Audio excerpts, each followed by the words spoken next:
Dipersembahkan oleh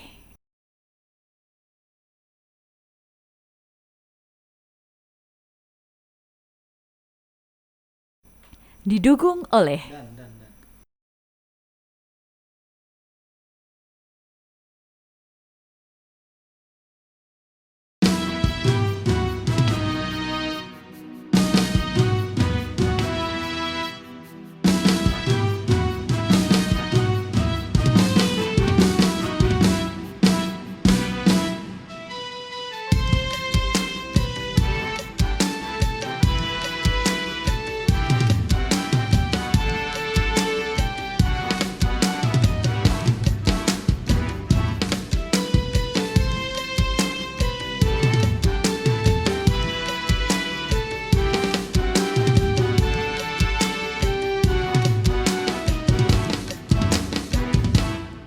Dan kini tibalah kita di bulan teristimewa Ramadan Syahrul Barokah, bertabur rahmat magfirah. Mari bersiap sedia, lahir batin raga jiwa, bulatkan tekad di dada untuk meningkatkan ibadah.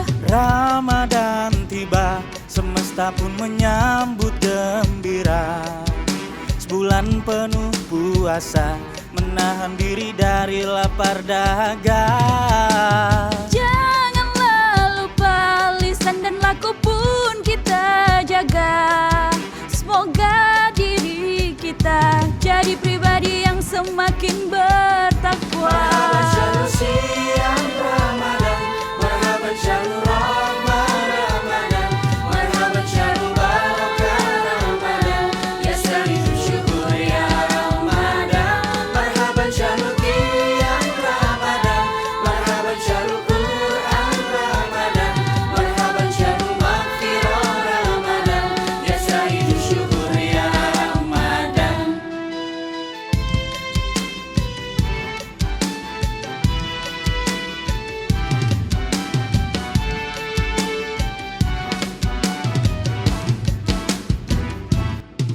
Di bulan mulia, TVmu hadir menyapa Anda dengan syiar dakwah, berkemajuan mencerahkan semesta.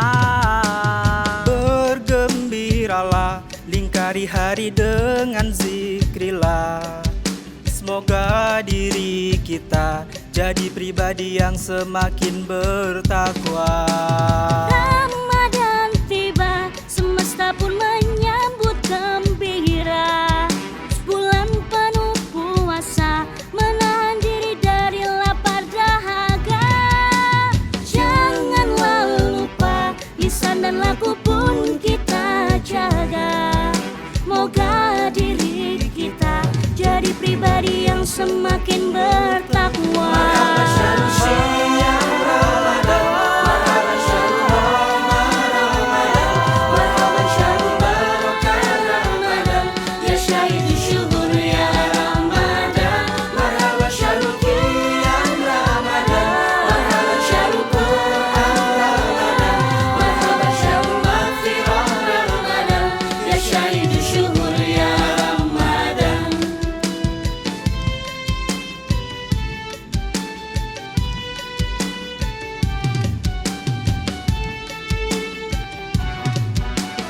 Marhaban ya Ramadan.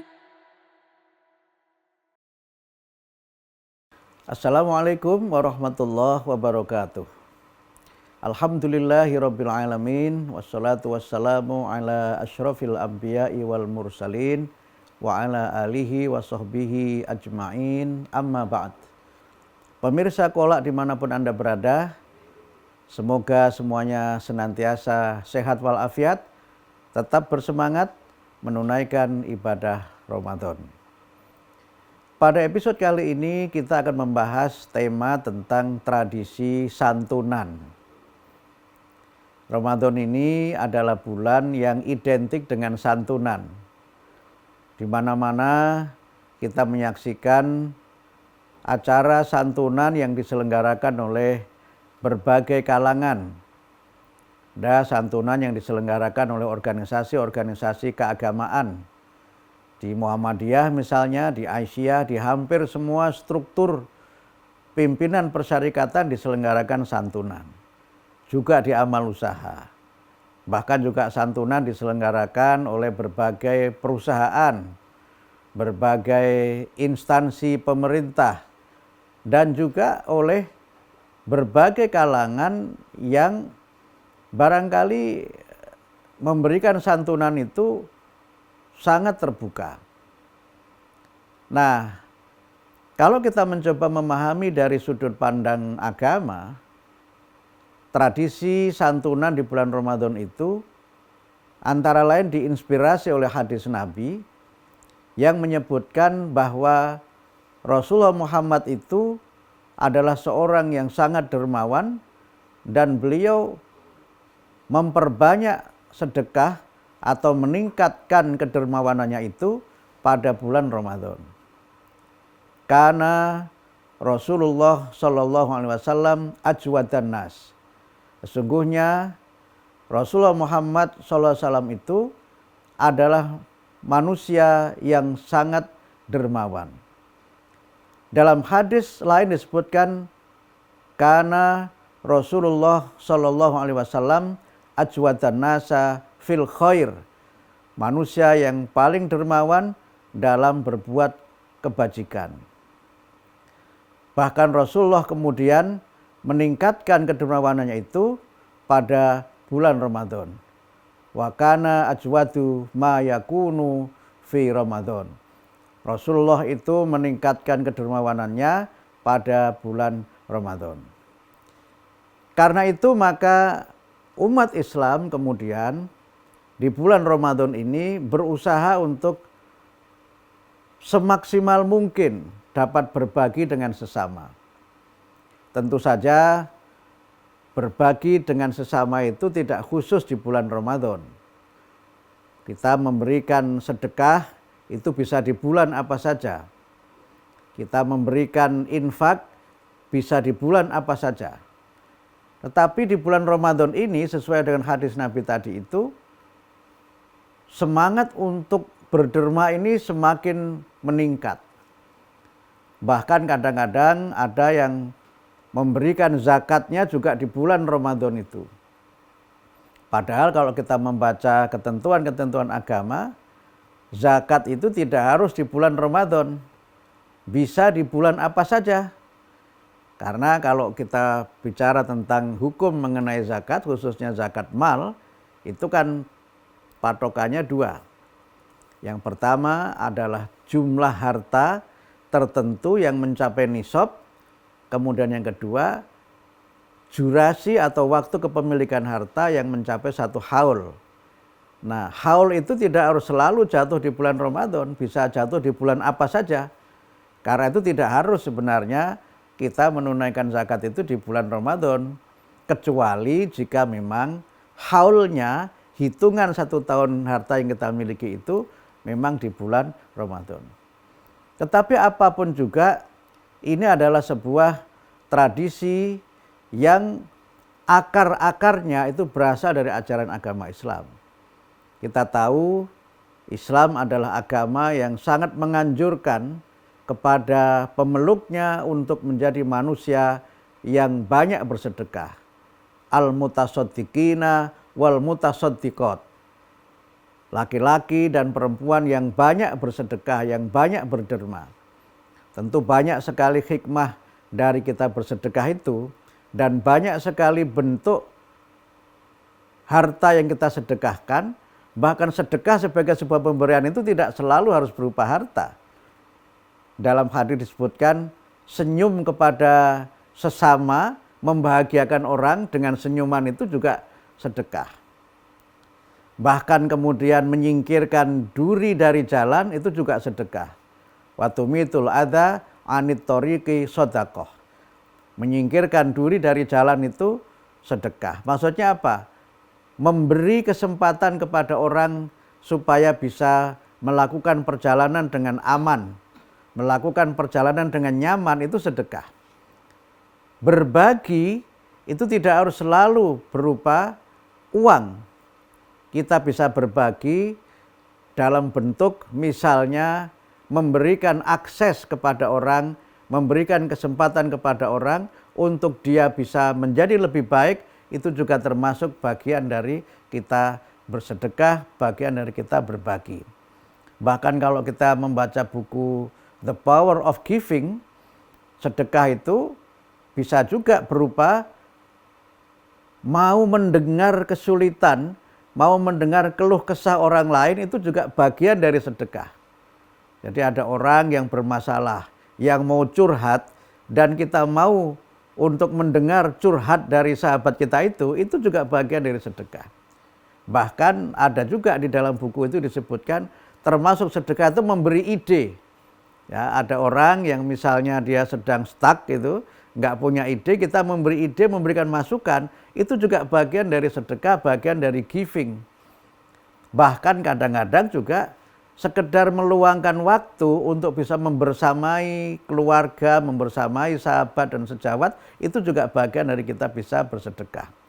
Tetapi bagaimana bersedekah yang merupakan tradisi Islam itu bisa menjadi bagian dari kita mengaktualisasikan Islam itu sehingga menjadi ajaran yang mendatangkan rahmat dan manfaat bagi sesama, kita akan bahas pada segmen yang kedua.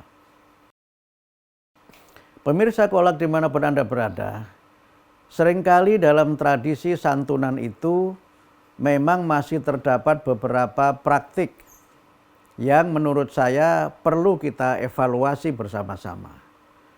Santunan itu masih seringkali menggambarkan relasi atas bawah, relasi antara the have dan the not have, relasi antara agniya dengan fukoro, yang kadang-kadang itu dipertontonkan dalam acara-acara santunan-santunan itu. Yang kedua, kadang-kadang banyak santunan yang diberikan itu santunan yang sifatnya itu konsumtif. Diberikan makanan atau kalau diberikan uang juga sifatnya konsumtif. Yang kadang-kadang ini juga kurang mendidik dalam konteks kita membangun bangsa yang berkarakter. Yang ketiga, santunan-santunan itu juga kadang-kadang bersifat instrumental. Orang memberikan santunan karena punya maksud tertentu yang bersifat instrumental. Mungkin kalau kemarin menjelang pemilu, wah itu banyak orang memberikan santunan dengan harapan supaya memilih yang bersangkutan. Nah, sehingga ada banyak ya beredar di media sosial itu kalau ada orang baik sekali menjelang pemilu yang lalu, wah itu mesti caleg. Kalau sedang jadi caleg, wah itu baik sekali kepada orang. Nah sekarang setelah selesai pemilu, kira-kira masih pada baik-baik enggak itu memberi itu. Nah tentu ini menjadi ukuran ya bahwa kita di dalam berderma memberikan santunan itu tidak seharusnya bersifat instrumental. Dan juga tidak harus bersifat resiprokal, timbal balik. Karena saya memberi A, maka kamu harus membalas dengan B. Dan seterusnya, tidak harus selalu begitu. Karena dalam santunan itu, dalam sedekah itu kita harus niat ikhlas karena Allah, bukan bersifat instrumental dan bukan bersifat resiprokal. Nah yang sering kali terjadi dan tidak banyak kita sadari kadang-kadang, tradisi memberikan santunan itu secara tidak langsung juga bisa membentuk budaya meminta-minta.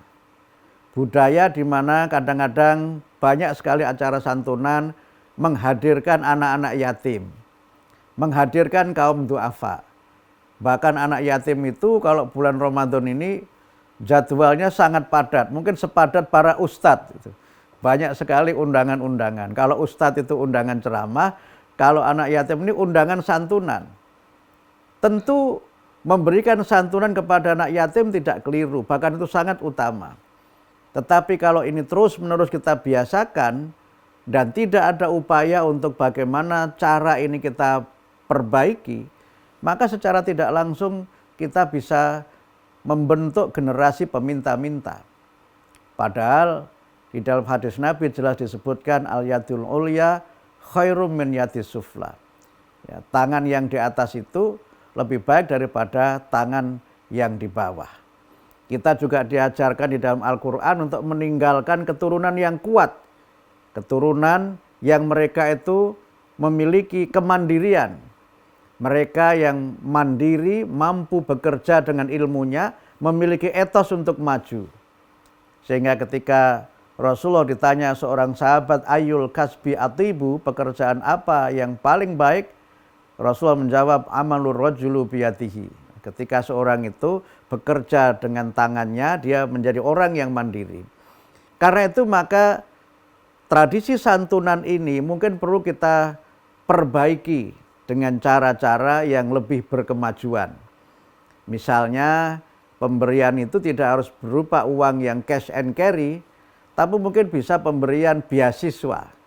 Pemberian yang memang memberikan kesempatan kepada anak-anak duafa ini untuk punya saving, punya tabungan. Atau yang kedua, kepada kaum duafa itu kita berikan mereka modal.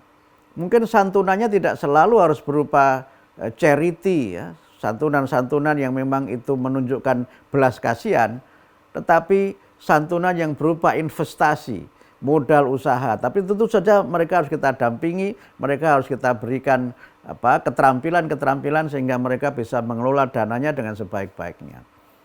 Seringkali karena tradisi santunan itu menimbulkan satu fenomena baru yang saya sebut sebagai du'afa enterprise.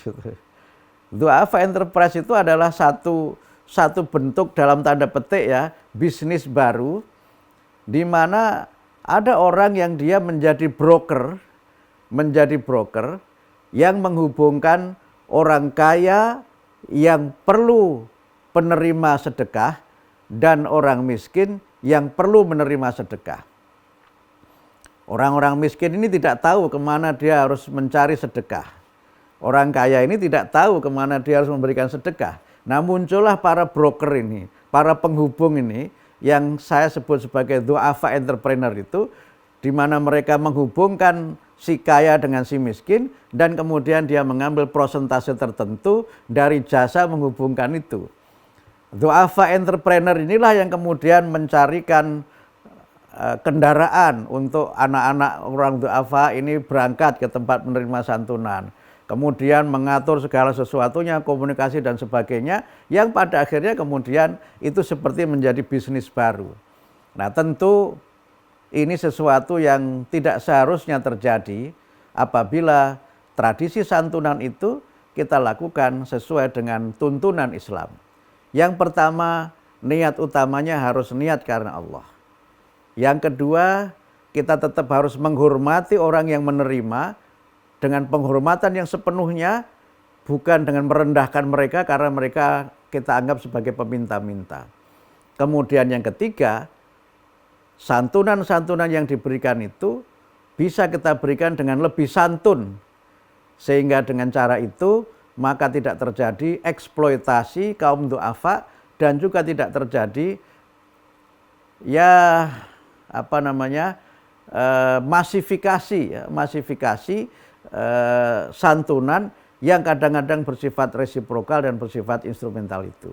Kalau kita bisa memperbaiki itu dengan manajemen yang lebih baik, dengan pola-pola yang lebih memungkinkan kaum du'afa itu bisa lebih mandiri lagi, saya kira santunan Ramadan ini bisa menjadi bagian dari upaya kita tidak hanya untuk meningkatkan kualitas iman takwa kita dengan banyak bersedekah, tapi juga meningkatkan kesejahteraan masyarakat dengan sedekah yang kita berikan, dengan santunan yang kita berikan, santunan kita berikan dengan kesantunan yang dengan itu bisa ditingkatkan kesejahteraan. Semoga bermanfaat. Mohon maaf jika ada kekurangan dan hal yang tidak berkenan. Nasrun minallah wa fathun qarib wa basyiril mu'minin. Wassalamualaikum warahmatullahi wabarakatuh.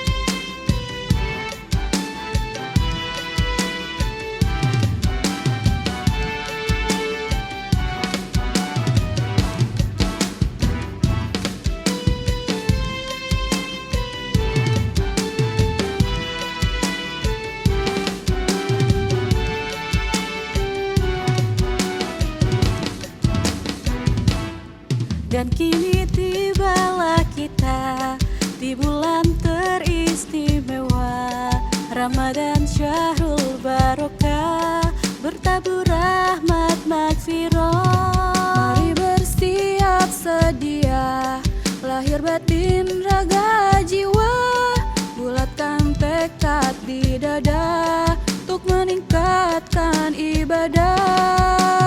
Ramadan tiba, semesta pun menyambut gembira. Sebulan penuh puasa, menahan diri dari lapar dahaga.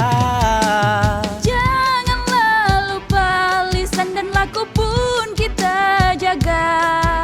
Semoga diri kita jadi pribadi yang semakin bertakwa. Marhaban syahrul siam Ramadan, marhaban syahrul rahmah Ramadan, marhaban syahrul barakah Ramadan, yastaridu syukur ya Ramadan. Marhaban syahrul qiyam Ramadan, marhaban syahrul Quran Ramadan, marhaban syahrul maghfirah Ramadan, yastaridu syukur ya Ramadan.